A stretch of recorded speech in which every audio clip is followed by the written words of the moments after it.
अब देखिए question number 58 है, यदि किसी त्रिभुज का लंब केंद्र तथा केंद्रक एक समान हो तो वह त्रिभुज किस प्रकार का होगा। लंब केंद्र और केंद्रक समान एक समान हो, फिर वही क्वेश्चन आया, हमने अभी आपको बताया था कि अगर कोई समबाहु त्रिभुज होता है, समबाहु त्रिभुज मतलब सभी भुजाएं बराबर, तो इसका परिकेंद्र भी यही होगा, इसका अंता केंद्र भी यही होगा, इसका लंब केंद्र भी यही होगा और इसका जो है केंद्रक भी यही होगा। तो अगर समबाहु त्रिभुज इक्विलेटरल ट्रायंगल है तो चारों केंद्र एक ही जगह होते हैं। कोई भी दो केंद्र अगर एक दूसरे पे कोइंसाइड कर गए तो चारों केंद्र वही होंगे। ऐसा नहीं कि कोई भी दो केंद्र हो गया, दो केंद्र अलग हो जाए, कभी नहीं होंगे। कभी भी किसी भी त्रिभुज, वो सिर्फ किस में होता है, सिर्फ समबाहु त्रिभुज में होता है बस, और किसी त्रिभुज में कुछ नहीं होता। तो इसलिए यहाँ पर अगर आप देखेंगे तो जितने भी आपके केंद्र हैं, तो ये जो केंद्र होते हैं ये यहाँ पर इक्वल हो सकते हैं। तो अब यहाँ पर अगर देखें तो जितने भी, अब जैसे सेंट्रॉइड और ऑर्थो सेंटर कह रहा है, तो सेंट्रॉइड और ऑर्थो सेंटर जो है आपके यहाँ पे अगर बराबर हैं तो ऐसी कंडीशन में इक्विलेटरल ट्रायंगल ही होगा। अब सिर्फ ये रट नहीं लीजिए, ऑर्थो सेंटर सेंट्रॉइड के साथ क्यों दिया जाता है, क्योंकि अगर मान लीजिए कि कह दिया जाए लंब केंद्र और केंद्रक एक ही है, तब दो आंसर हो जाएंगे। तो एक और त्रिभुज ऐसा होता है जिसके सिर्फ दो केंद्र एक जगह पर आते हैं, वो कौन है, समद्विबाहु त्रिभुज, आइसोसेलेस ट्रायंगल, जिसकी दो भुजाएं बराबर होती हैं। तो इसका आप जब जो है आपके एक तरह से लंब बनाएंगे, लंब केंद्र बनाएंगे या फिर कोई भी केंद्र बनाएंगे, तो आप देखेंगे कि यहां पर जो आपके लंब केंद्र होता है वही माध्यिका भी हो जाएगी, क्योंकि जो इसका लंब होता है वही इसकी माध्यिका भी हो जाती है। तो इसी वजह से समद्विबाहु त्रिभुज में आपके विकल्प ये रहता है, इसीलिए ऑर्थो सेंटर के साथ सेंट्रॉइड दिया जाता है, केंद्रक और लंब केंद्र दिया जाता है, जो बराबर होगा सिर्फ किसमें, अब ऑर्थो सेंटर और केंद्रक इसका एक जगह पर नहीं आएगा, अलग अलग आएगा। तो सेंट्रॉइड की जगह जो है आपके सेंट्रॉइड इसकी अलग जगह होगा और इसका जो है आपके ऑर्थो सेंटर अलग होगा। तो ये दोनों केंद्र इस पे नहीं आएंगे। तो इसलिए अगर कभी भी प्रश्न आए तो समझ जाइए कि आंसर सिर्फ इक्विलेटरल ट्रायंगल होता है। इस तरह के क्वेश्चन में कभी भी कहे कि दो केंद्र कोइंसाइड कर रहा है, तो दो केंद्र कोइंसाइड सिर्फ किस में करेगा, इक्विलेटरल ट्रायंगल, बाकी किसी भी त्रिभुज में नहीं करेगा। बस ये है कि सब दूसरा जो त्रिभुज आपके आइसोसेलेस ट्रायंगल है, बस इसमें एक चीज ध्यान रखिए कि इसकी जो माध्यिका होती है वही इसका लंब होता है, ये कोइंसाइड कर जाएगा, केंद्र नहीं करेगा। ये दोनों चीज एक होती है, सिमिलर होती है, जो इसकी लंब होता है वही इसकी माध्यिका भी हो जाती है, किसकी, समद्विबाहु त्रिभुज आइसोसेलेस ट्रायंगल की। लेकिन केंद्र एक जगह पे नहीं होगा, केंद्र सिर्फ जो कोइंसाइड करेगा वो सिर्फ इक्विलेटरल ट्रायंगल के केस में करेगा, ठीक है ना।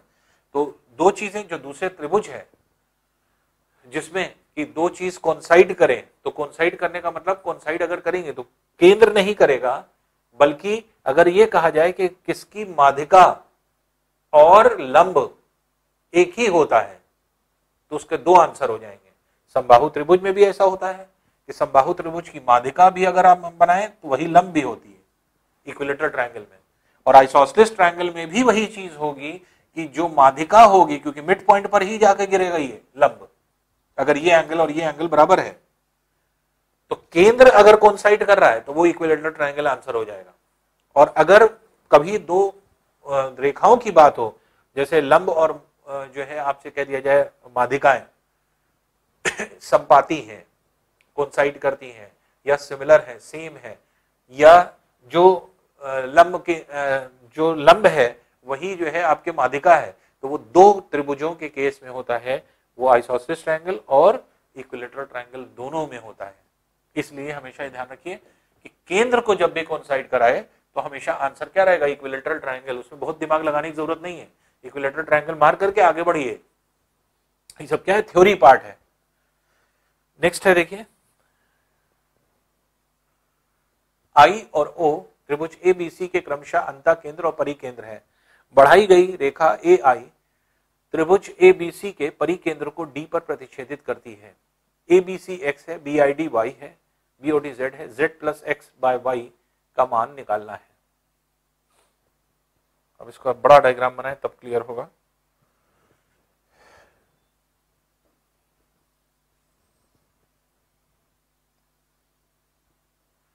आई और ओ त्रिभुज एबीसी के क्रमशः अंतः केंद्र और परिकेंद्र है।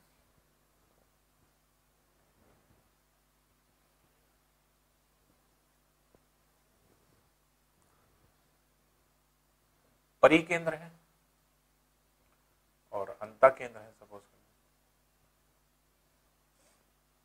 आई जो है वो अंतः केंद्र है एबीसी का,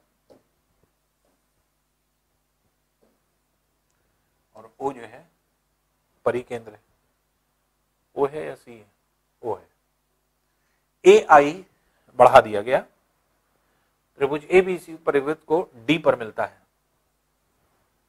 ए आई को बढ़ा करके ये डी पर मिलता है, ये कह रहे हैं।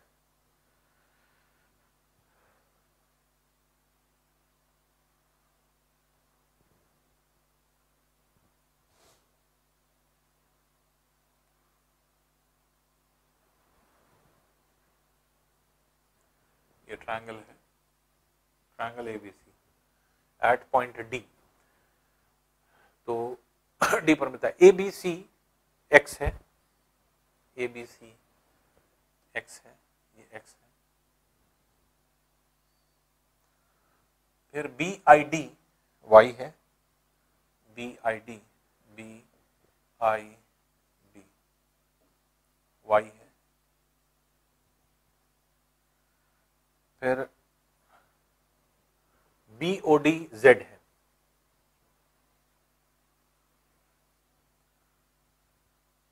बी ओ डी ये जेड है।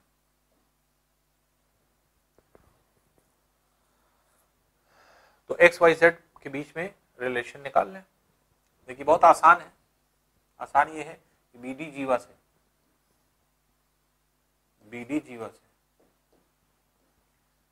केंद्र पर डाला गया कोण कितना है, जेड है।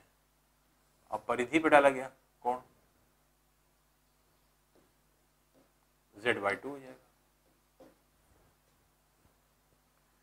तो बीडी जीवा से केंद्र पर डाला गया कोण, केंद्र पर डाला गया कोण जो है वो जेड है, और बीडी जीवा से ही परिधि पे डाला गया जो कोण है ये क्या हो जाएगा, इसका आधा हो जाएगा, जेड बाई 2 हो जाएगा।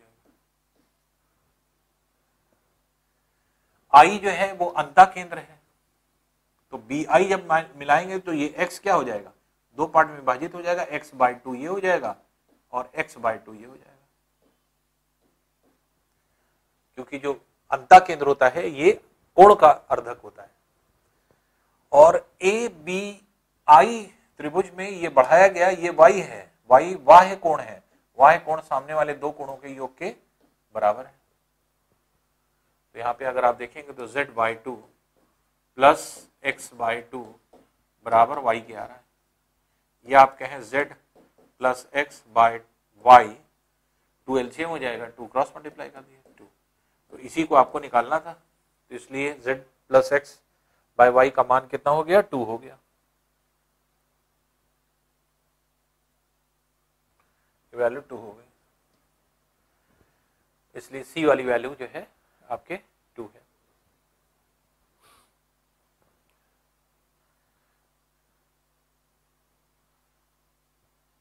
नेक्स्ट क्वेश्चन है देखिए, एडी एक त्रिभुज एबीसी की माध्यिका है, ओ उसका केंद्रक है, एओ 10 मीटर है, 10 सेंटीमीटर है, ये सेंटीमीटर है, 10 सेंटीमीटर है। ओडी की लंबाई कितनी होगी, ओडी की लेंथ आपको देखना है। ए बी सी ये है। एडी माध्यिका है, एडी माध्यिका मान लीजिए, डी ये है, ओ जो है केंद्रक है, ओ केंद्रक है, एओ की लेंथ 10 सेंटीमीटर है, 10 सेंटीमीटर है, तो ओडी की लेंथ कितनी हो जाएगी? तो सीधे सीधे आपको पता है कि जो केंद्रक होते हैं, केंद्रक जो जी होता है, ये 2:1 के रेशियो में इसको डिवाइड करता है, तो ये लेंथ कितनी है? ये 2 रेशियो है, और ये क्या है? 1 रेशियो। तो 2 रेशियो इक्वल्स टू 10 सेंटीमीटर, तो 1 रेशियो इक्वल्स टू क्या हो जाएगा? 5 सेंटीमीटर। इसलिए ओडी की लेंथ कितनी हो जाएगी? 5 सेंटीमीटर हो जाएगी। कोई कैलकुलेशन की जरूरत नहीं है। नेक्स्ट देखिए, जी त्रिभुज ए बी सी का केंद्रक है, यदि ए जी बराबर बी सी के है तो बी जी सी होगा।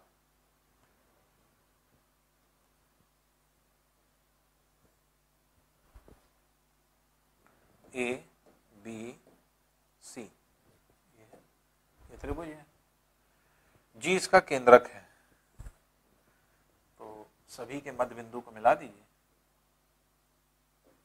ये मिड पॉइंट है, ये मिड पॉइंट है, ये मिड पॉइंट है, तो जी जो है ये केंद्रक हो गया। ए जी बराबर बी सी के है, ये 2x है, तो BC की लेंथ भी 2x अगर हम मान लें तो x ये हो जाएगी, x ये हो जाएगी, क्योंकि AG बराबर BC के दे रहा है। अब देखिए 2:1 का रेशियो होता है, अगर ये 2x है तो ये भी x हो गया, देख रहे हैं? पहले क्या कहा? AG BC के बराबर है, तो BC की जो लेंथ है वो AG के बराबर है, तो इसलिए अगर हमने 2x इसको मान लिया तो 2x ये हो जाएगी, और क्योंकि ये मिड पॉइंट है तो x और x हो जाएगी। अब ये भी पता है कि केंद्रक माध्यिकाओं को 2:1 के रेशियो में, तो ये 2x है तो ये x हो जाएगी, ये हो। अब BGC ये एंगल आपको निकालना है, ये एंगल, इसको अल्फा मान लें, इसको बीटा मान लें, तो इसका मतलब ये हो गया यहाँ से यहाँ तक अल्फा, यहाँ से यहाँ तक बीटा, तो एंगल BGC जो हो जाएगा ये अल्फा प्लस बीटा है, और यही आपको निकालना है, कैलकुलेट करना है।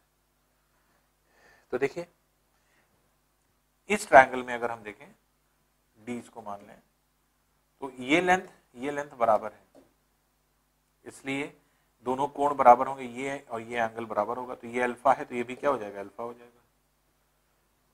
इस ट्रायंगल में देखिए GDC में ये x है, ये भी x है, दोनों बराबर हुए, तो ये कोण बीटा है तो ये भी क्या हो जाएगा? बीटा हो जाएगा। तो ये अल्फा है, ये अल्फा प्लस बीटा है, ये बीटा है, तीनों का योग कितना हो जाएगा? 180 डिग्री। तो ट्रायंगल BGC में अल्फा प्लस बीटा बराबर 180 के, इसलिए ट्वाइस अल्फा प्लस बीटा बराबर 180 के, इसलिए अल्फा प्लस बीटा बराबर 90 डिग्री, इसलिए अल्फा प्लस बीटा बराबर 90 डिग्री के हो, इसलिए सी वाला आंसर हो जाएगा, एंगल BGC, यही आपको निकालना था।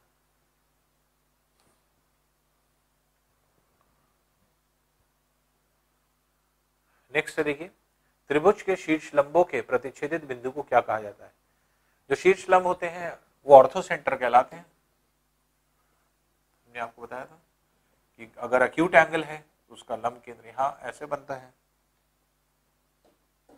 एक चीज और रिवाइज करा दें आपका जब ये हो रहा है,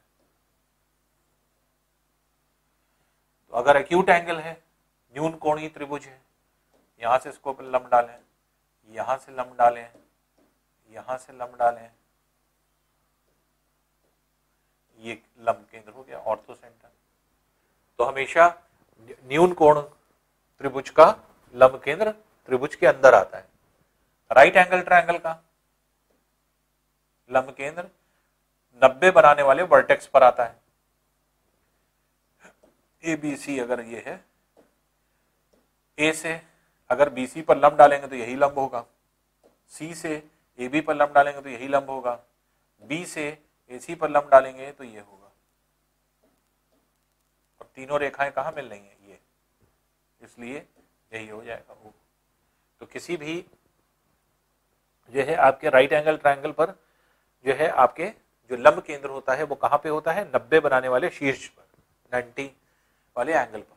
और अगर कोण अधिक कोणीय है तब बाहर बनता था, कैसे, यहां से इस रेखा पर जब आप लंब डालेंगे तो ये जाएगी, यहां से इस रेखा पर जब आप लंब डालेंगे तो ये जाएगी, ये जा रही, और यहां से जब यहां से इस पर लंब डालेंगे तो ये जा रही है, ये तीनों आकर के यहां मिलेगा, ऑर्थो सेंटर ये बन जाएगा। तो इसलिए अगर त्रिभुज में एक भी कोण greater than 90 degree, obtuse triangle जिसको कहा जाता है, ऑब्ट्यूस एंगल ट्रायंगल, तो अधिक कोणीय त्रिभुज, तो उसमें लंब केंद्र बाहर बनता है। यही लंब केंद्र के बारे में कह रहा है, यही कह रहा है कि the point of intersection of altitude, जो परपेंडिकुलर्स हैं उनके जो आपके मिलने वाला बिंदु है उसे क्या कहते हैं, लंब केंद्र, ऑर्थो सेंटर। तो ये सी वाला इसका ऑप्शन हो जाता है।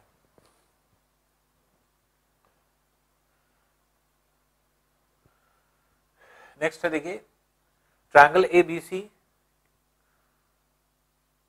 एक त्रिभुज है,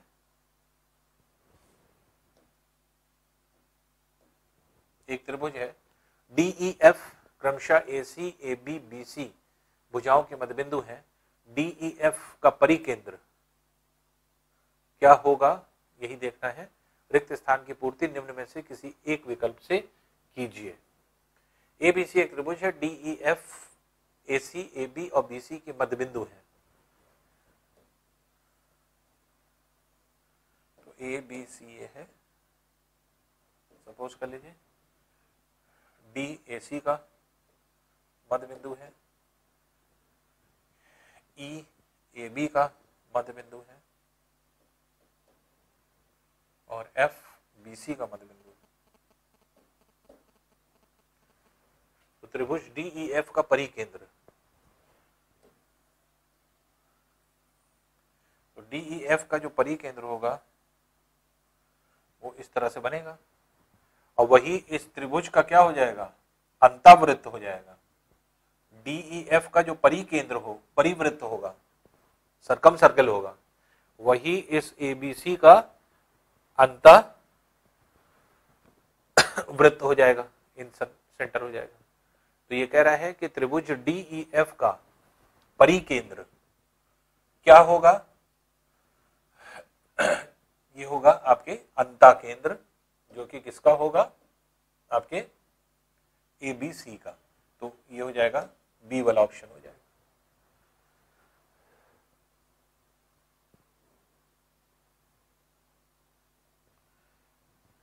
नेक्स्ट देखिए, समकोण त्रिभुज का लंब केंद्र होता है। तो लंब केंद्र कहां पर होगा, अभी हमने आपको बताया, जस्ट अभी हम लोग डिस्कस कर रहे थे ना कि न्यून कोणीय त्रिभुज, एक्यूट एंगल ट्रायंगल, अधिक कोणीय त्रिभुज, ऑब्ट्यूस एंगल ट्रायंगल, जो अभी एक टर्न पहले गया है, यही वाला क्वेश्चन पूछ रहा है कि किसी समकोणीय त्रिभुज में लंब केंद्र कहां होता है। तो लंब केंद्र कहां होगा, 90 बनाने वाले वर्टेक्स पर। तो अब देखिए ऑप्शन देख लीजिए,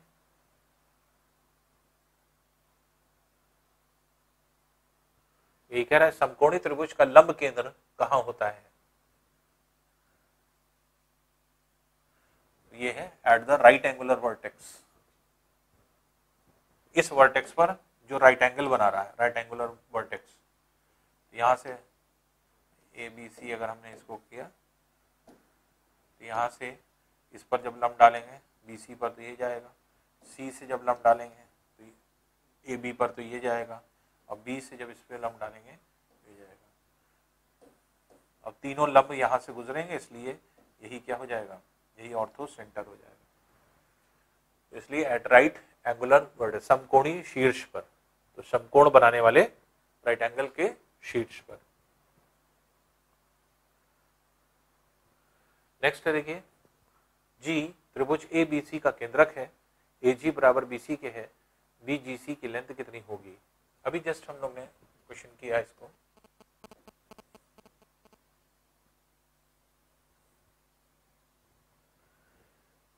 ए बी सी है,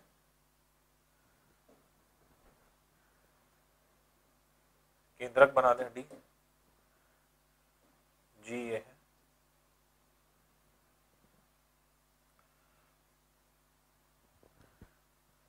अभी कह रहा है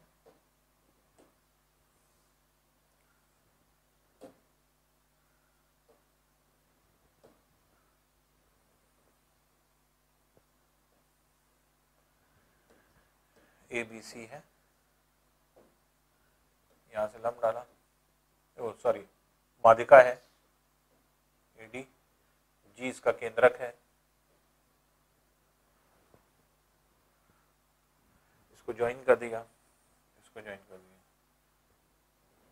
कह रहा है ए जी बराबर बी सी के, बी सी की लेंथ अगर हम 2x मान लें तो ए जी भी 2x हो जाएगी, और अगर बी 2x माना है तो ये x हो जाएगी, ये x हो जाएगी, क्योंकि ये मिड पॉइंट है, और ये 2:1 का रेशियो होता है, तो ये 2x है तो ये x हो जाएगी, ये बराबर, तो इसको हम लोगों ने क्या माना था अल्फा, तो ये भी अल्फा हो गया था, ये और ये इस त्रिभुज में दोनों भुजाएं बराबर, तो इसलिए ये बीटा हुआ, तो ये भी क्या हो जाएगा, बीटा हो जाएगा, तो अल्फा, अल्फा प्लस बीटा और बीटा यही निकालना है। और BGC एंगल BGC कितना था, ये अल्फा प्लस बीटा था जो आपको कैलकुलेट करना था, तो अल्फा प्लस बीटा बराबर 180 के जब करेंगे तो अल्फा प्लस बीटा बराबर 190 डिग्री आ जाएगा, क्योंकि ट्वाइस अल्फा प्लस बीटा बराबर 180 के, 2 कैंसिल हो जाएगा, तो सी वाला आंसर हो जाएगा इसका।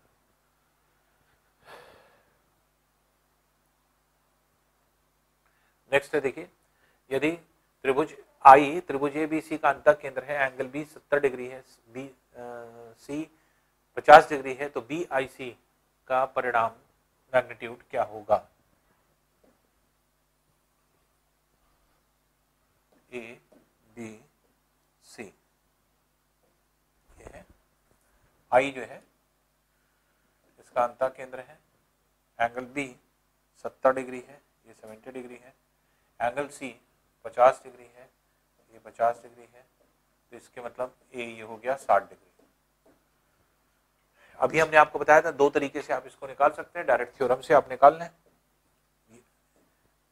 आई अंतः केंद्र कैसे बनता है, कोण के द्विभाजक से, इसका कोण का द्विभाजक ये, कोण का द्विभाजक ये, तो ये एंगल क्या बन जाता है, ये हो जाता है आपके 90 प्लस a/2,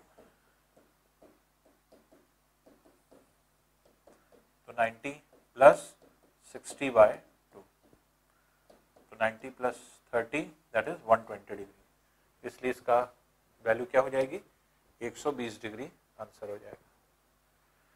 या दूसरा तरीका हमने कैसे बताया था, 35 ये 25 ये, क्योंकि द्विभाजक है, 35-25 अगर हम माइनस कर दें तो भी जो है आपका 120 डिग्री ये वैल्यू आ जाएगी।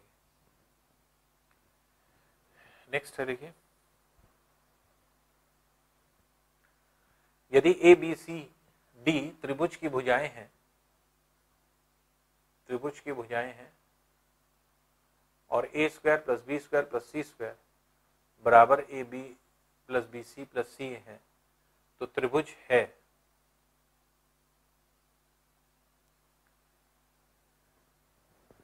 डी नहीं है, ए बी सी त्रिभुज की भुजाएं हैं, तो A square B square C square बराबर A B plus B C plus C है, ये है, तो A square plus B square plus C square बराबर A B plus B C plus C है, ए बी सी भुजाएं हैं। देखिए अब ये अभी आपका नहीं आया है, एलजेब्रा है, जो एलजेब्रा का पार्ट है, एलजेब्रा में इस तरह की बहुत सारी चीजें आएंगी, बहुत देखते ही आप समझ जाएंगे क्या करना है। तो ये डिपेंड करता है, क्योंकि जैसे जब हम आपको पढ़ाएंगे तो अपने आप आपको बताएंगे कि कैसे कैसे चीजें दिमाग में लाते हैं कि हाँ सोल्यूशन कैसे होगा। जैसे ए बी ये डिनोट करता है कि ए स्क्वायर बी स्क्वायर के साथ जाएगा, बी सी ये डिनोट करता है कि ये ए स्क्वायर बी स्क्वायर के साथ जाएगा। सी ए डिनोट करता है कि ये सी स्क्वायर ए स्क्वायर के साथ जाएगा अगर स्क्वायर है। तो अगर अब इसमें ट्रिक क्या होती है, ट्रिक ये होती है कि अगर हम दोनों तरफ 2 से मल्टीप्लाई कर दें तो देखिए 3 फॉर्मूले बन जाएंगे। ए स्क्वायर बी स्क्वायर के साथ -2ab इधर ले लीजिए, एक ये बन गया, क्योंकि ए स्क्वायर 2 बार आ गया, बी स्क्वायर 2 बार आ गया, सी स्क्वायर 2 बार आ गया और 2ab 2bc 2ca आ गया। तो ए स्क्वायर बी स्क्वायर के साथ 2ab को जब इधर लाएंगे तो -2ab हो जाएगा। फिर इसी तरह से बी स्क्वायर सी स्क्वायर के साथ 2bc इधर ले आइए तो ये हो जाएगा माइनस में 2bc, और इसी तरह से सी स्क्वायर ए स्क्वायर के साथ ये आ जाएगा -2ca बराबर 0 के। तो अब आप देख रहे हैं ये है a माइनस बी का whole square plus b minus C का whole square plus c minus A का होल स्क्वायर बराबर 0 के। अब देखिए ये किसी चीज का स्क्वायर है, नेगेटिव तो हो नहीं सकता, हमेशा पॉजिटिव होगा, क्योंकि किसी भी चीज का स्क्वायर हमेशा पॉजिटिव होता है। ये भी स्क्वायर है, ये भी पॉजिटिव होगा, ये भी स्क्वायर है, ये भी पॉजिटिव होगा। 3 ऐसी कौन सी पॉजिटिव वैल्यू है जिनको जोड़ने पर 0 ही आए? तो 3 कौन सी ऐसी वैल्यू है जिसको जोड़ने पर 0 आए? तो क्या होगा, इसके मतलब कि ये भी 0 है, ये भी वैल्यू 0 है और ये भी वैल्यू 0 है, तभी इक्वेशन सेटिस्फाई कर पाएगा। क्योंकि 3 कोई भी पॉजिटिव वैल्यू को जोड़ने पर 0 आने का मतलब क्या हुआ, पॉजिटिव वैल्यू क्या 0 ही हो सकती है, क्योंकि ये स्क्वायर है इसलिए ये पॉजिटिव है। तो ये अगर 0 के बराबर है तो a माइनस बी का होल स्क्वायर बराबर 0 के करेंगे, तो a माइनस बी का होल स्क्वायर बराबर 0 के करेंगे तो a माइनस बी बराबर 0 के हो जाएगा, a बराबर b के हो जाएगा, ये आ गया। और उसी तरह से b माइनस सी का होल स्क्वायर 0 बराबर करेंगे तो b बराबर c के आ जाएगा, b बराबर c के आ जाएगा सेकंड केस में। अब a b के बराबर है, b c के बराबर है, तो हम ये कह सकते हैं a b c बराबर है।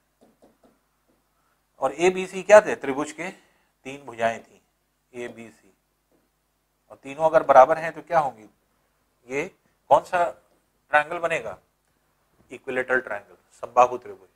तो इक्विलेटरल ट्रायंगल की ही ये प्रॉपर्टी होती है, ये स्क्वायर बनता है और स्क्वायर बन करके आपके एक तरह से आप देखते हैं कि a माइनस बी की जो प्रॉपर्टी होती है a माइनस बी का होल स्क्वायर, उसी से आपके ये निकलता है। तो ये क्या है, ये है ज्योमेट्री में यूज कर दिया गया किसको, अलजेब्रा को। तो अलजेब्रा जब आप पढ़ेंगे तो उससे हेल्प आपको इससे मिलेगी, जबकि होती बहुत आसान चीजें हैं। जब अलजेब्रा आप पढ़ लेंगे बहुत वाइड, क्योंकि उसमें जितने भी इस तरह की ट्रिकी क्वेश्चन है या सॉल्व करने वाले क्वेश्चन तो बहुत आसानी से आप निकाल लेंगे जब आप ये देखेंगे कि कैसे जो है इनको निकाला जाता है या किस प्रकार से निकाला जाता है। तो ये इक्विलेटरल ट्रायंगल ही होता है, इसलिए इस तरह क्वेश्चन में कभी सॉल्यूशन की जरूरत नहीं पड़ती, ये हमेशा इक्विलेटरल ट्रायंगल में ही जो है आपके बनेगा। कैसे पता, अगर आप इसमें ए बी सी की वैल्यू बराबर रख दीजिए तो देखिए सेटिस्फाई कर रहा है कि नहीं, वहीं पे चेक कर लिया करिए। अगर इक्विलेटरल ट्रायंगल है तो ए बी सी बराबर होगा, इसके मतलब क्या हुआ, ए बराबर बी बराबर सी के, चेक कर लीजिए। तो अगर हम ए बी सी सबकी जगह अगर हम ए रख दें, क्योंकि बी की जगह भी ए रख सकते हैं, सी की जगह भी ए रख सकते हैं, तो ये क्या हो जाएगा, ये हो जाएगा ए स्क्वायर, ये हो जाएगा ए स्क्वायर, ये हो जाएगा ए स्क्वायर, ए इंटू ए ये भी ए स्क्वायर, ए इंटू ए ये भी ए स्क्वायर, ए इंटू ए ये भी ए स्क्वायर। देखिए राइट हैंड साइड और लेफ्ट हैंड साइड सेटिस्फाई कर रहा है, कब, जब ए बी सी हमने बराबर कर दिया। तो वहीं पे इक्वेशन से ही क्लियर हो गया कि आपके इक्विलेटरल ट्रायंगल है। तो ये सब करने की जरूरत नहीं, करके सिर्फ हमने आपको सॉल्व करके दिखाया है कि इसको 0 के बराबर रखिए तो a बराबर b के आ जाएगा सॉल्व करने पर, इसको 0 के बराबर रखिएगा सॉल्व करने पर b बराबर c के आ जाएगा, इसको 0 के बराबर रखिएगा तो c बराबर a के आ जाएगा। इसका मतलब a b c सब आपस में बराबर है, तो इक्विलेटरल ट्रायंगल जो है इसकी वैल्यू हो जाती है। देखिए ट्रायंगल ABC 68 क्वेश्चन है। ट्रायंगल ABC की BC भुजा D तक बढ़ाई गई है, ACD 108 डिग्री है, angle B is half of angle A, A का मान आपको निकालना है। तो चलिए देखिए ट्रायंगल बनाते हैं। ABC ये हो गया, कह रहा है BC को BC की भुजा को ऐसे बढ़ा दिया गया D तक, सपोज कर लीजिए D तक बढ़ाई गई। ACD, एंगल ACD ये D है, ACD 108 डिग्री है। Angle B is half of angle A, angle B is half of angle A, तो B जो है वो हाफ है एंगल A का। अब पहले ये देख लीजिए निकालना क्या है, जो निकालना रहे उसी को थीटा मानिए। अगर एंगल B निकालना हो तो इसको थीटा मान लीजिए, एंगल A मानना हो तो इसको थीटा मान लीजिए। तो A निकालना है, थीटा पहले से मान लीजिए। अब इस रिलेशन को देखिए कि अगर A थीटा है तो B कितना हो जाएगा, हाफ ऑफ A है, तो इसलिए थीटा बाय 2 हो जाएगा। अब देखिए ये बाह्य कोण है, एक्सटर्नल एंगल, जो कि सामने वाले दो आंतरिक कोणों के योग इंटरनल एंगल के सम के बराबर होता है। तो इसलिए यही थ्योरम लगा दीजिए जो थ्योरम हम लोग शुरू से यूज कर रहे हैं, थीटा प्लस 3 थीटा बाय 2 बराबर 108 डिग्री, इसलिए 3 थीटा बाय 2 बराबर 108 डिग्री। 3 यह है 36 टाइम्स कैंसिल हो जाएगा, इसलिए थीटा बराबर हो जाएगा 72 डिग्री। तो इसलिए एंगल BAC का मान कितना हो जाएगा, 72 डिग्री हो जाएगा। तो ये डी वाला ऑप्शन हो जाएगा 72 डिग्री।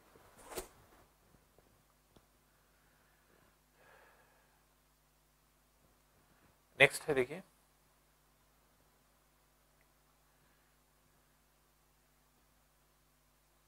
ABG D त्रिभुज ABC के 3 कोण इस प्रकार हैं।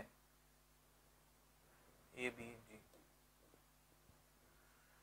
त्रिभुज ABC के 3 कोण इस प्रकार हैं कि A plus B is less than G के, दो का योग एक कोण से बड़ा है, तो त्रिभुज ABC होगा। अगर किसी त्रिभुज के कोण थीटा 1, थीटा 2, थीटा 3 है और किसी भी दो कोणों का योग करने पर भी अगर वो तीसरे से छोटा है,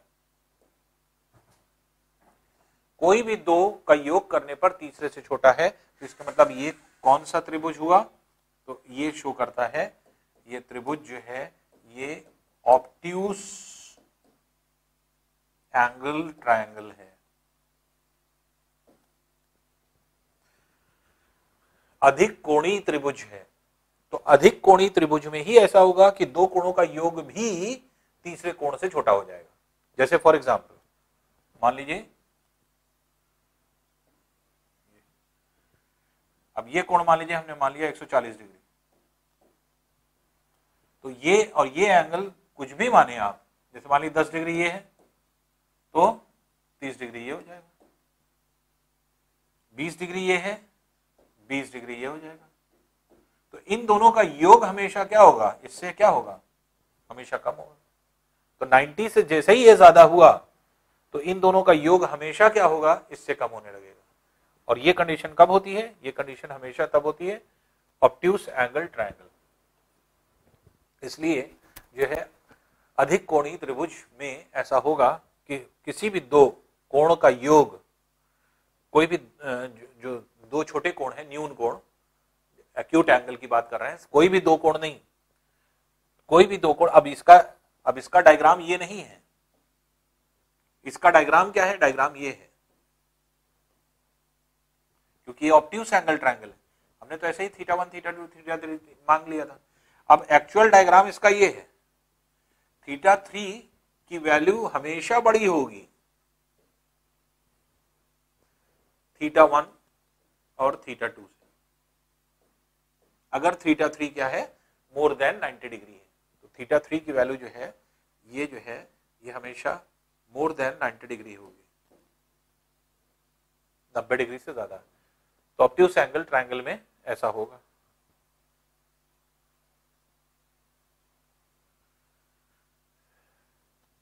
नेक्स्ट है त्रिभुज ABC के एंगल ABC और ACB के आंतरिक द्विभाजक O पर मिलते हैं। BAC 80 डिग्री है, एंगल BOC का मान कितना होगा।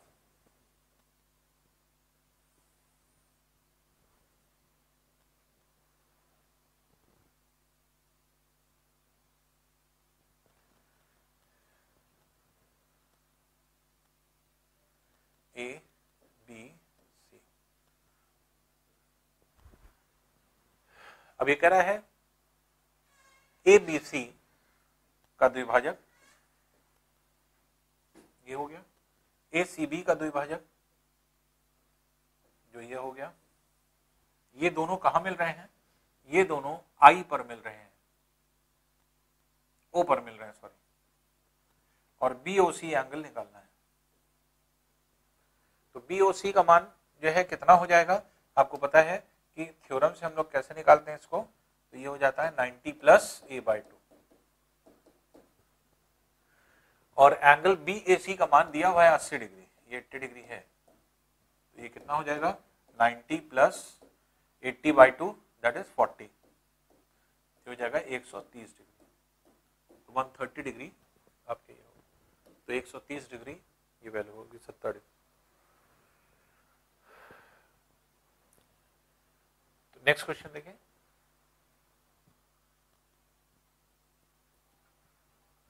Angle QPR sorry angle ADB 20 degree है,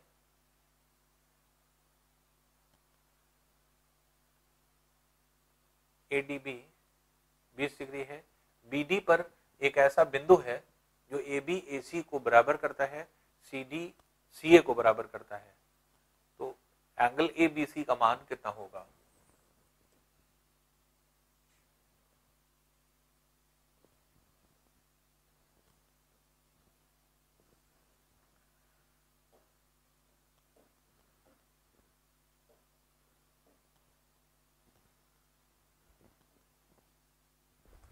AB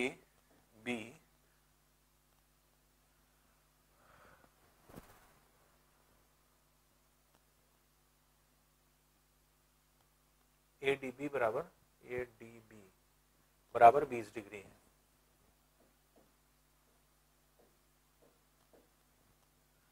और C BD पर एक ऐसा बिंदु है कि AB AC के बराबर हो जाए, C ऐसा बिंदु है कि AB AC के बराबर हो जाए, AB AC के बराबर है, और CD CA के बराबर, तो CA तो ये बराबर है ही है, तो CD भी बराबर हो जाए। एंगल ABC निकालना है, ये एंगल निकालना है। अब देखिए ये एंगल और ये एंगल दोनों बराबर होंगे, क्यों, क्योंकि ये दोनों भुजाएं बराबर हैं, समद्विबाहु त्रिभुज है। इसमें अगर आप देखेंगे तो इस ट्रायंगल में ये भुजा बराबर है, इसलिए ये एंगल इस एंगल के बराबर होगा, तो ये 20 है, तो ये भी कितना हो जाएगा 20 हो जाएगा। ये दोनों एंगल सेम है, और ये बाह्य कोण है जो कि सामने वाले दो कोणों के योग के बराबर होगा, तो इसलिए 40 डिग्री ये हो गया, 40 ये हो गया। और एंगल ABD आपको निकालना था, ABD या ABC कह दीजिए, वो कितना हो जाएगा 40 डिग्री हो जाएगा, ये हो गया।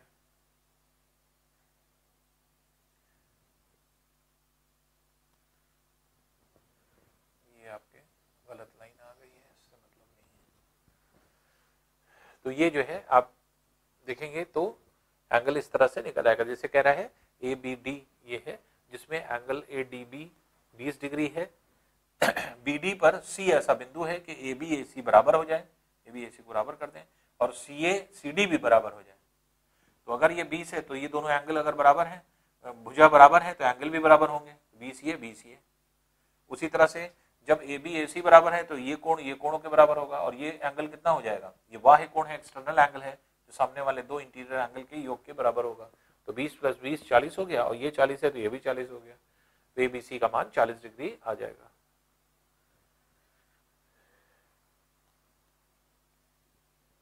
नेक्स्ट क्वेश्चन है, देखिए किसी त्रिभुज PQR में PQ PR QR पर बिंदु ABC इस प्रकार है कि QC बराबर AC के, CR बराबर CB के, QPR बराबर 40 डिग्री हो, तो एंगल ACB कितना होगा।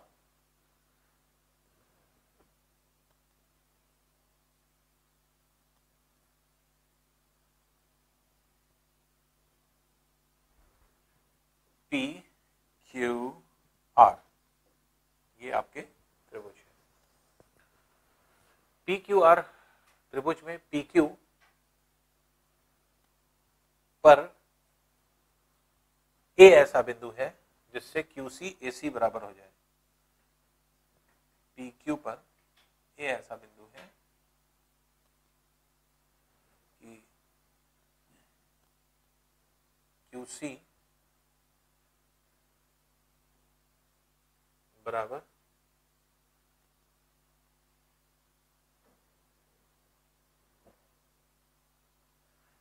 PQ पर A है मान लीजिए, फिर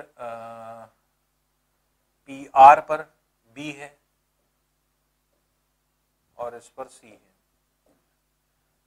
ऐसा बिंदु है कि कह रहा है कि QC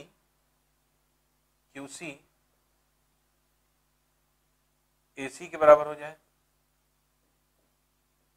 ये बराबर हो जाए, QC AC बराबर हो जाए, CR CB के बराबर हो जाए, CR CB के बराबर हो जाए, इसको ज्वाइन करने पर CR CB के बराबर हो जाए। ये BC ऐसे बिंदु है। और QPR ये है 40 डिग्री, ये है 40 डिग्री, ये 40 डिग्री हो गया। तो एंगल ACB का मान आपको निकालना है कि ACB कितना होगा, ये वाला है। अब देखिए इसको अगर हम अल्फा मान लें, ये भी अल्फा हो जाएगा। इसी तरह से इसको अगर हम बीटा मान लें, ये भी बीटा हो जाएगा। ठीक है। अब देखिए ट्रायंगल PQR में 40 प्लस अल्फा प्लस बीटा बराबर 180 के। तो ट्रायंगल PQR में 40 प्लस अल्फा प्लस बीटा बराबर 180 के, इसलिए अल्फा प्लस बीटा बराबर 140 के। ये आ गया। ठीक है। अब देखिए आपको एंगल ये निकालना है थीटा, सपोज कर लीजिए, क्योंकि अल्फा निकल आया है। ये अगर आप देखेंगे ये कितना है 180 माइनस अल्फा, और ये कितना है 180 minus beta. Alpha plus beta की वैल्यू पता है 140, वो हम लोग यहां रख देंगे। अब इस चतुर्भुज में अगर आप देखेंगे तो ये हो गया थीटा, ये हो गया 180 माइनस अल्फा, ये हो गया 40, ये हो गया 180 माइनस बीटा। ये क्या हो जाएगा, ये हो जाएगा 360 के बराबर। तो theta plus 180 minus alpha plus 180 minus beta plus 40 बराबर 360 के, 360 डिग्री के बराबर है। तो अब ये देखिए 360 दोनों तरफ से 360 से कैंसिल हो जाएगा। थीटा बराबर, अब ये माइनस अल्फा माइनस बीटा उधर जाएगा तो अल्फा प्लस बीटा हो जाएगा, और प्लस 40 उधर जाएगा तो माइनस 40 डिग्री हो जाएगा। अल्फा प्लस बीटा हम निकाल चुके हैं, कितना है 140 है, तो 140 आपने रख दिया, तो ये हो गया 140 माइनस ये हो जाएगा 40 डिग्री, जो कि कितना हो जाएगा 100 डिग्री। तो इसलिए थीटा की वैल्यू 100 डिग्री आ जाएगी, जो कि डी के बराबर होगी। तो इस तरह से आप निकाल सकते हैं ये वैल्यू को, और इसको जो है आप अगर निकालें तो ये इजीली आसानी से निकल आएगा। या आप ये भी कर सकते थे कि ये क्या है 180 माइनस 2 थीटा, क्योंकि अल्फा अल्फा है, तो ये हो जाएगा 180 माइनस 2 अल्फा, और ये है क्या बीटा बीटा, तो ये हो जाएगा 180 माइनस 2 बीटा। ये स्ट्रेट लाइन है, तो 180 minus 2 alpha plus theta plus 180 minus 2 beta बराबर 360 के रख दीजिए, उससे भी आ जाएगा। चाहे ऐसे करना चाहे चाहे ऐसे, दोनों से ही आप इसको निकाल सकते हैं। नेक्स्ट क्वेश्चन देखिए, यदि AB बराबर 10 सेंटीमीटर तथा AD बराबर ABC में DE is parallel to AC है, DE AB और CB पर दो बिंदु हैं, AB बराबर 10 सेंटीमीटर और AD बराबर 4 सेंटीमीटर हो, तो BE और CE का अनुपात निकालना है। ABC त्रिभुज बना लें पहले, ABC DE is parallel to AC, DE is parallel to AC, इसके पैरेलल D AB पर और C जो है सॉरी E जो है वो BC पर बिंदु है। और हमने आपको बताया कि ये ट्रायंगल और में अगर कोई भी पैरेलल लाइन खींची जाएगी तो ये त्रिभुज और ये त्रिभुज क्या हो जाएगा, समरूप हो जाएगा, सिमिलर हो जाएगा। तो अब आप रेशियो कैसे निकाल सकते हैं, AB BD का जो अनुपात है वही BC BE का अनुपात है, वही AC DE का अनुपात है। तो इसलिए AB की लेंथ आपको दी है 10 सेंटीमीटर, AD की लेंथ आपको दिया है 4, तो AD ये 4 हो गया, ये टोटल अगर 10 है तो ये हो जाएगा 10 माइनस 4 बराबर 6, ये 6 हो गया। और BE और EC का अनुपात निकालना है, तो थेल्स का प्रमेय डायरेक्ट लगा दीजिए, थेल्स लॉ। दोनों त्रिभुज समरूप हैं तो BD और DA का जो अनुपात होगा वही BE और EC का अनुपात हो जाएगा। तो BD की लेंथ कितनी है, 6 है, DA की लेंथ कितनी है, 4 है, बराबर BE is to EC। और BE is to CE की लेंथ निकालनी है तो ये 2 टाइम्स 3 टाइम्स कैंसिल कर दीजिए, इसलिए कह सकते हैं कि BE is to CE बराबर क्या हो जाएगा, 3 is to 2, ये आंसर हो जाएगा। तो 3 is to 2 ये डी वाला ऑप्शन हो जाएगा।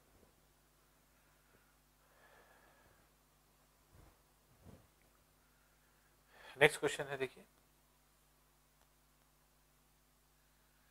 दो समरूप त्रिभुज ट्रायंगल ABC और PQR के परिमाप 36 सेंटीमीटर 24 सेंटीमीटर है, PQ बराबर 10 है, तो डायरेक्ट थ्योरम लगाइए, PQR ABC के सिमिलर है।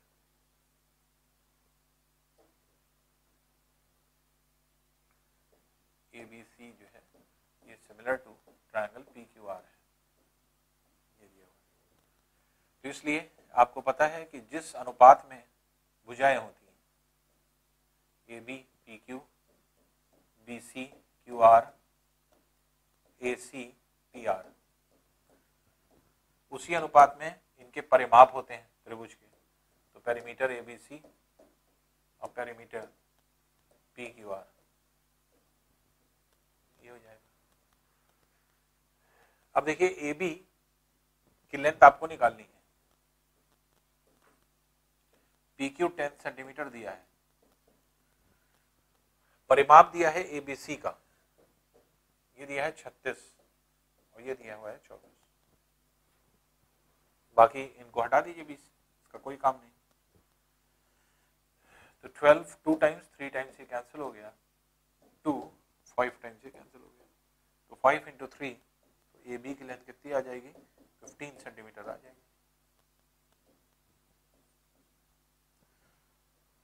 तो सिमिलैरिटी ऑफ ट्रायंगल का क्वेश्चन है जिसमें आपने इसको इस तरह से निकाला, तो ट्रायंगल AB की लेंथ कितनी हो जाएगी, 15 सेंटीमीटर हो जाएगी।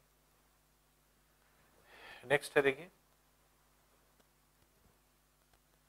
त्रिभुज ABC की 3 माध्यिकाएं AD BE CF G बिंदु पर एक दूसरे को काटती हैं। यदि त्रिभुज ABC का क्षेत्रफल 60 वर्ग सेंटीमीटर हो तो चतुर्भुज BDGF का क्षेत्रफल कितना होगा। थ्योरम हम लोग ने पढ़ा था,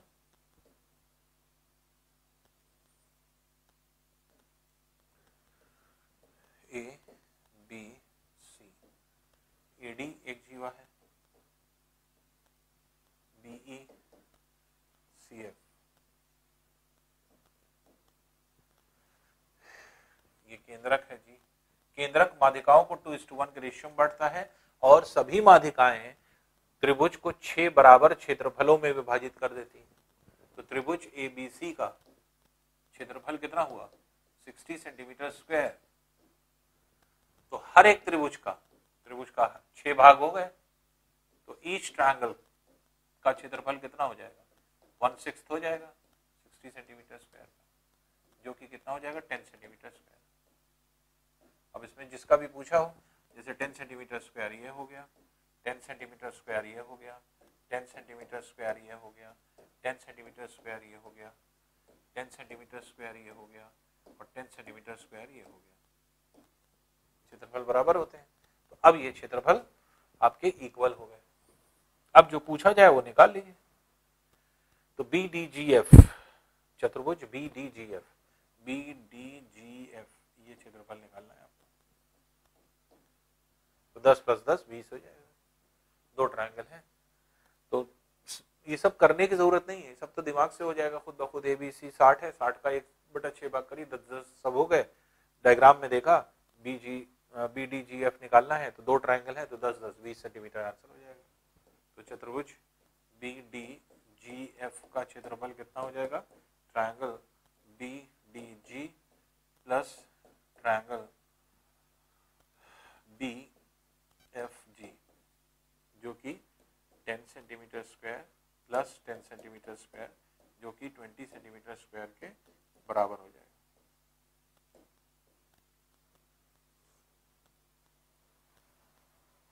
इसलिए बी वाला इसका आंसर होगा, 20 वाला।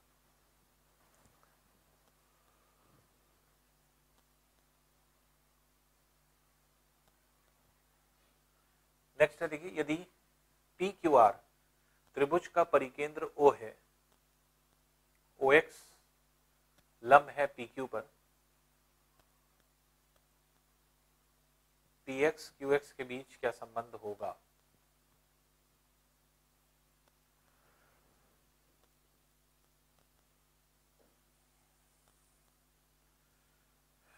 PQR O जो है इसका सरकमसेंटर है, OX PQ पर लंब है, OX किसी भी जीवा पर, क्योंकि PQ तो एक जीवा हुई, लंब डालने पर यह द्विभाजित हो जाएगा। OX परपेंडिकुलर दीजिए, तो PX और QX का की वैल्यू क्या हो जाएगी? बराबर हो जाएगी। क्या थ्योरम है? थ्योरम आपको पता है कि किसी जीवा पर अगर आप केंद्र से लंब डालते हैं तो ये मिड पॉइंट पर पड़ता है, इसका मतलब ये भाग इस भाग के बराबर हो जाता है। तो ये भी तो जीवा ही हुई एक वृत्त की, केंद्र से आप लंब डाल रहे हैं तो ये इसके बराबर हो गया। तो इसलिए PX बराबर क्या हो जाएगा? XQ के। ये हो, तो PX बराबर QX के, तो C वाला इसका आंसर हो जाएगा। नेक्स्ट है, देखिए, त्रिभुज ABC की भुजा BC D तक बढ़ाई गई है, एंगल ACD 140 डिग्री है, एंगल ABC बराबर थ्राइस ऑफ BAC है, एंगल A का मान आपको निकालना।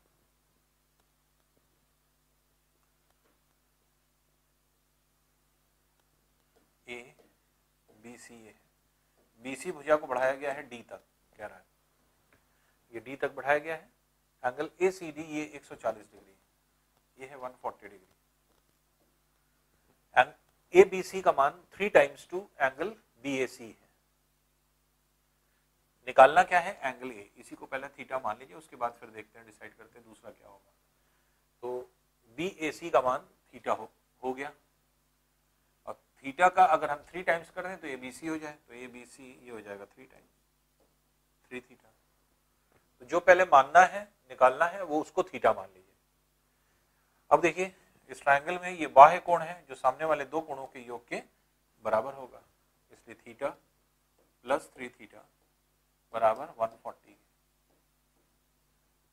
इसलिए 4 थीटा बराबर 140 के, इसलिए थीटा बराबर क्या हो जाएगा? 35 डिग्री, और यही हो जाएगा आपके एंगल A का मान। तो 35 डिग्री होगा, जिसका मतलब D वाला इसका ऑप्शन हो जाएगा।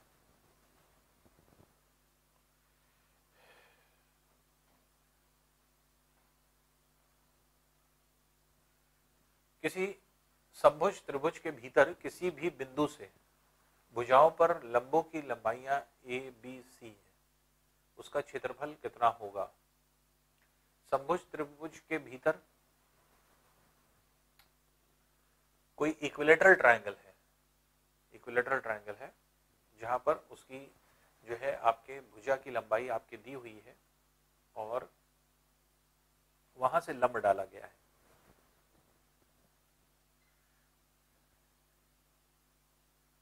ABC है,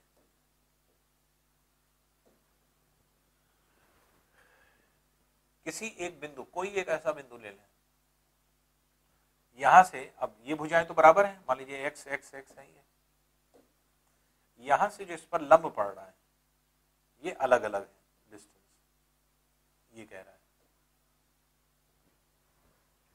तो जो लंब पड़ रहा है वो है A, एक पर B, एक पर C। तो भुजा तो समबाहु इसलिए बराबर है, ABC ये है। अगर हम इसको O केंद्र मान लें, इसको ज्वाइन कर दें, तो त्रिभुज ABC का क्षेत्रफल क्या होगा? त्रिभुज ABO, त्रिभुज BOC, त्रिभुज AOC के बराबर होगा और इसी से इसका क्षेत्रफल निकल आएगा। देखिए कैसे, फिर से समझ लीजिए। त्रिभुज है जिसकी लेंथ समबाहु त्रिभुज है तो बराबर ही है, इक्विलेटरल ट्रायंगल की सभी भुजाएं बराबर होती हैं। कोई भी एक पॉइंट पकड़ लीजिए, यहां से इसके ऊपर लंब डाला, A ये हो गया, यहां से इस पर लंब डाला, B ये हो गया, यहां से इस पर लंब डाला, जो है आपके C ये हो गया, इसको ज्वाइन कर दें। अब अगर ये ABC ये त्रिभुज है, इसको O मान लें, तो हम ये कह सकते हैं कि त्रिभुज ABC का क्षेत्रफल जो होगा वो त्रिभुज AOB प्लस त्रिभुज BOC प्लस त्रिभुज COA के बराबर हो जाएगा। त्रिभुज AOB का क्षेत्रफल कितना है? √3/4 इंटू एक्स स्क्वायर। अभी हम क्या करने जा रहे हैं? x की वैल्यू निकालने जा रहे हैं। जब x की वैल्यू निकालने जा रहे हैं, अब हम इसमें रख देंगे लास्ट में आकर के, तो ये हो जाएगा half base into height AOB में लगाइए, तो बेस अगर x है तो लंबा तो चाहिए कितनी है? A, तो हाफ x इंटू A। इसी तरह से BOC में हाफ बेस x है, लंबा तो चाहिए B, half x into C। तो अब आप देख लें कि √3/4 इंटू एक्स स्क्वायर बराबर क्या हो जाएगा? ये हो जाएगा हाफ x, अगर हम कॉमन ले लें तो ये A plus B plus C के बराबर हो जाएगा, जिसमें से एक x कैंसिल कर दीजिए, 2 टाइम्स कैंसिल कर दीजिए, तो x बराबर हो जाएगा 2/√3 into A plus B plus C। ये हो गया, ये अभी x की वैल्यू आई है। इसलिए त्रिभुज ABC का क्षेत्रफल अगर हमें निकालना है तो हम कैसे निकालेंगे? ये है direct formula, √3/4 into x square, और x की वैल्यू ये आई गई है, इसका स्क्वायर कर दीजिए, √3/4 इंटू, इसका स्क्वायर करें तो 2 का स्क्वायर करेंगे 4 हो जाएगा, √3 का स्क्वायर करेंगे 3 हो जाएगा, into A plus B plus C, जिसमें देखिए 4 कैंसिल हो जाएगा। अब चाहे तो आंसर इसी फॉर्म में रख दीजिए, √3/3 into A plus B plus C, या तो आंसर यही हो जाएगा, या √3 से √3 कैंसिल कर दीजिए, तब आंसर क्या हो जाएगा? 1/√3 into A plus B plus C का होल स्क्वायर, होल स्क्वायर भी तो होगा, होल स्क्वायर। तो दोनों में से कोई भी आंसर आप ले, तो देखिए आंसर या तो ये देगा या ये देगा। हमने क्या किया है? हमने सिर्फ फॉर्मूला लगाया है, क्योंकि समबाहु त्रिभुज है, इक्विलेटरल ट्रायंगल है, सबकी भुजा x x है, तो √3/4 इंटू भुजा का वर्ग, यही फॉर्मूला आपका क्या, या तो ये आंसर दिया होगा √3/3 A plus B plus C का स्क्वायर, या 1/√3। देखते हैं आंसर क्या है। √3/3 ये दिया हुआ है आपके, ये स्क्वायर, तो √3/3 A plus B plus C का होल स्क्वायर, तो B वाला आपका आंसर हो जाएगा। यही जो है आपके, तो इस तरह से क्वेश्चन कभी भी होंगे तो हमेशा ये ध्यान रखिए हाफ बेस इंटू हाइट ये छोटे वाले त्रिभुजों में लगेगा जो 3 त्रिभुज में बटा, और जो बाहर वाला वो है तो उसके अंदर आपको पता ही है कि अगर कोई ए भुजा होती है तो त्रिभुज का क्षेत्रफल क्या होता है √3/4 इंटू भुजा ए का स्क्वायर। इसी फॉर्मूले को आप बाहर वाले में लगाते हैं एबीसी में, तो एबीसी में इसको लगा दें और बाकी जो आपकी वैल्यू है जो अंदर वाले हैं उसमें हाफ बेस इंटू हाइट लगा है, जैसे एओबी त्रिभुज एओबी में या त्रिभुज बीओसी में या त्रिभुज सीओए में, इसमें क्या लगा है क्षेत्रफल निकालने के लिए हाफ बेस इंटू हाइट, आधा आधार गुणे ऊंचाई। तो हाफ बेस ये हुआ, लंब ये हो गया, बेस ये हुआ, हाइट ये हो गया, बेस ये हो गया, हाइट ये हो गया, तो हाफ बेस इंटू हाइट लगा करके लगा देंगे आप, यही आंसर हो जाता है।